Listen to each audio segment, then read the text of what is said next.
But what I want to say is that I feel very strongly, and I think that anybody that was born right now, it's sadly however many years after Tafshin and Dalid, Gimel Tammuz, Tafshin and Dalid, and I am a very strong belief that anybody that was born after 1991 is cut from a different cloth, is born into a world of Geulah, is born into the generation of Geulah. The Rebbe says that the seventh generation, Dar Shvi, is Dar Achen Shel Galus and Dar Rishon Shel Geulah. I feel very strongly that anybody that was born in Tafshin and after Tafshin Nun Aleph, from Tafshin Nun Aleph until now and on, is already born in the Dar Rishon of Geulah. They are born into and because they are born into such a generation, they have a certain sensitivity towards the redemption, and for them, Gullus doesn't work. They just don't identify with Gullus. They don't identify with exile. They don't identify with struggle. They don't identify with hardships, and that's why for a lot of Bachrim and even a lot of teenagers, a lot of young people, if you realize it's all the young people, they are all sensitive. They have a lot of pain when they experience exile, because they're not supposed to experience exile. They are not born for exile. They have an aversion to exile. Their body doesn't work. It doesn't. The viruses and all these things. They fight. Their body fights off this virus. Their body is fighting off Golus, exile. And as long as mechanchim, as educators and parents and teachers and rabbanim and mashpiim and all these things, as long as we don't give our children the truth, as long as we're not telling them about this reality that we're living in redemption, we're living in the middle of the Geulah unfolding in front of our eyes. Mashiach is in the world. Yes, he's concealed and all of those things, but there is still an existence. There's still a person that has the mission of Mashiach. As long as that is not conveyed to the people, as long as that is not conveyed to these people that are born in this time, as chassidish as they're going to feel a certain feeling of like, I'm missing something. We're missing something. There's a piece that we're missing. And this doesn't only apply to the frum world. This doesn't only apply to Lubavitchers. It applies to the Frei, to the people, to the and even the Goyim, to the demonstrators, to the teenagers, to the college students. Why do you think I was having a conversation with a person who's not 100% frum yet, and he was asking me about his daughter who's a pro-Palestinian, Rahman al-Islam, and he was asking me like, what am I supposed to do? Like, how do I like?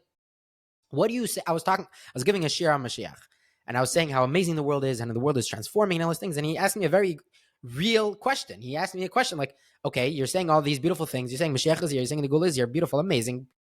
Good for you. Good job.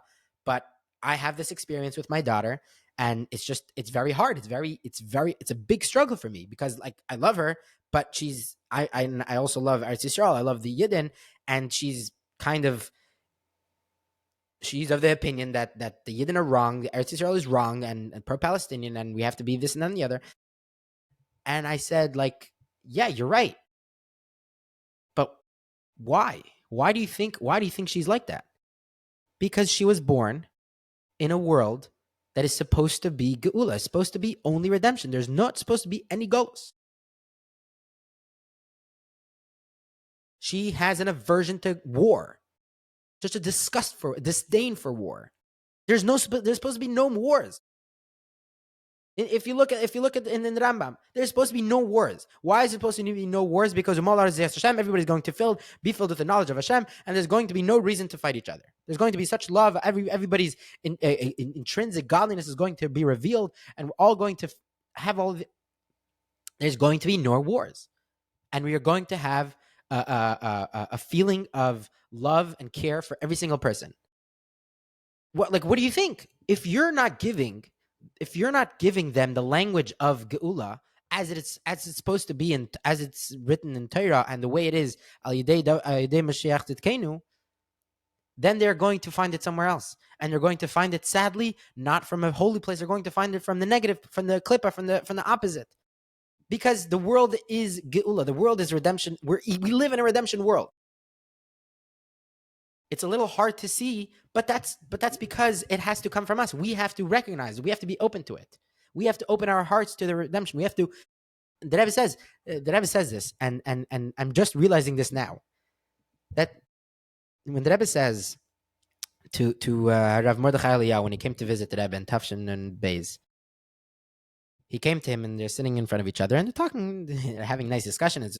At one point, the Rebbe says that Moshiach is here. He's at the door. And we just have to let him in. We just have to open the door and let him in. And that's Geulah. That's Moshiach. Geulah is taking the Aleph, right? This is the Rebbe also says this in Tafshin and Aleph, that what's the difference between Geulah and Geulah? What's the difference between redemption and exile? Is taking the Aleph, taking God, Alufay Shel Olam, and bringing him into exile. That in our world right now, we're infusing godliness. We are revealing the Aleph in Geulah. That's the whole redemption world. The whole redemption world is when we usher it in, we bring it in. And the only way to bring it in is if it's there. If it's not there, then you can't bring it in. And the Rebbe is telling us that it's here. It's right in front of you. And not only right, you're surrounded by it. You just have to bring it into yourself. You have to let it seep into you. It's a very, very example just came to my head. You're in a swimming pool. You're surrounded by water. It's possible that you could still be dry if you wear a wetsuit or something like that. But a better example is the story of forgot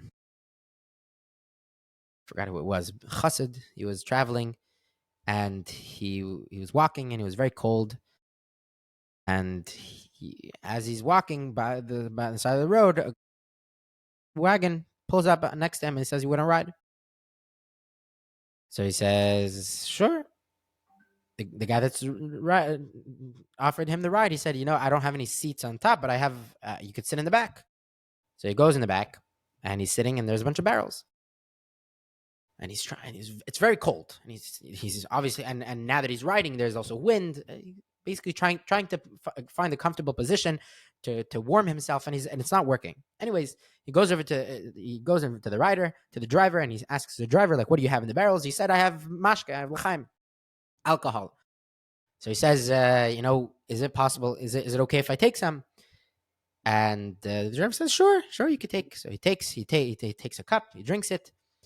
And if anybody has been in the cold and had alcohol, it warms you up.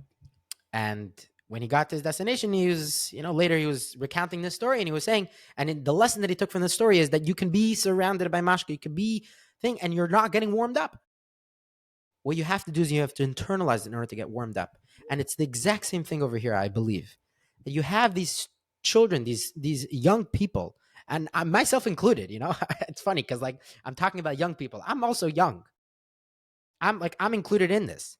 And you have young people that are surrounded by redemption, and they sense redemption.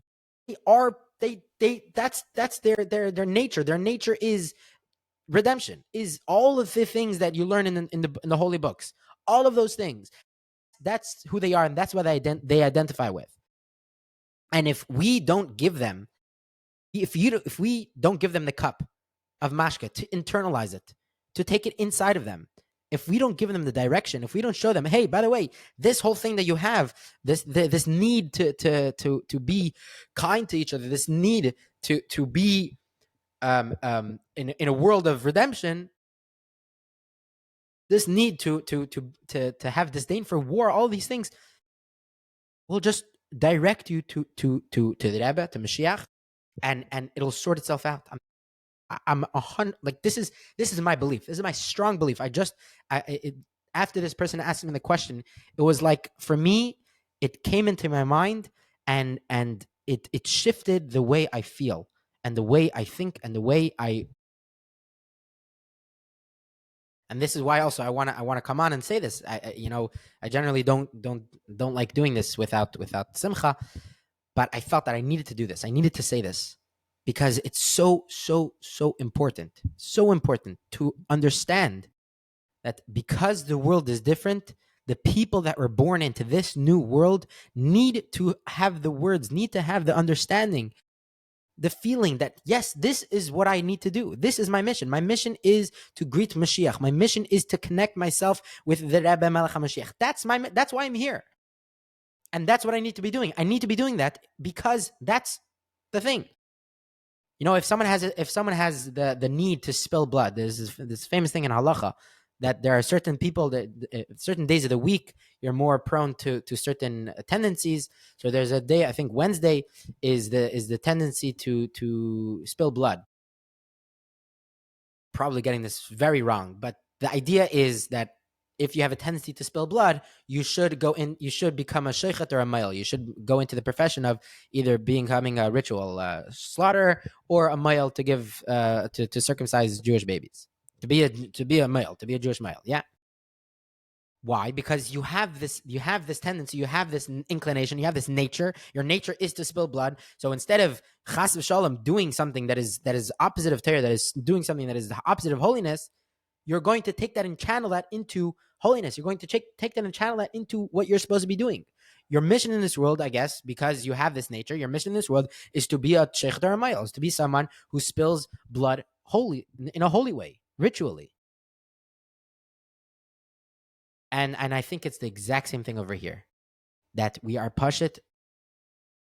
We need to give our students, we need to give our children, we need to give ourselves, talking for myself, the feeling that this is it. We are in the redemption. And I need to connect myself with the Rebbe Melech HaMoshiach. I need to connect myself with the Rebbe. I need to connect my family. I need to tell people about it. And we all have to collectively together drink that cup, internalize it, become warm internally, because it's there. And like I said a few episodes ago, that regardless, God, we're not giving Hashem the excuse of that he has to wait until we all get to there. Chas v'shalom, we shouldn't need to wait. But as long as we're here right now, even if chas v'shalom we're another moment, chas v'shalom, I'm not going to. We shouldn't be another moment in Geulah. We shouldn't be another moment without the complete, full revelation of the Rebbe as Melech HaMoshiach. We shouldn't be another moment without the Beis HaMikdash. And that's it. That's it. We shouldn't need to have this. We shouldn't need to have a back and forth about what's going on, what's really the problem. We shouldn't need to have a whole conversation back and forth about what's the solutions, because we're not going to be another moment. It's not going to be another moment. We're not going to give Hashem that. We're going to tell Hashem, Hayoim, today. We don't give Hashem any conditions.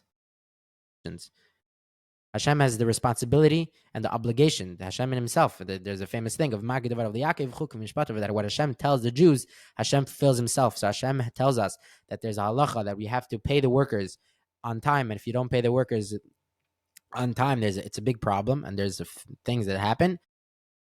We have to tell Hashem, the time has come. The time is way past to give us the reward and the payment for our work throughout Geulah, our work throughout exile, and to be united together with the Rebbe Melech HaMoshiach in full glory in Eretz Yisrael, the complete expansion of Eretz Yisrael and the expansion of 770 and the building of the Rebbe's palace, all together in Eretz Yisrael, in Yerushalayim, with the full building of the Beis HaMikdash. May it happen right now. Yechi Adonenu Merinu v'Rabbeinu Melech HaMoshiach la'olam va'ad.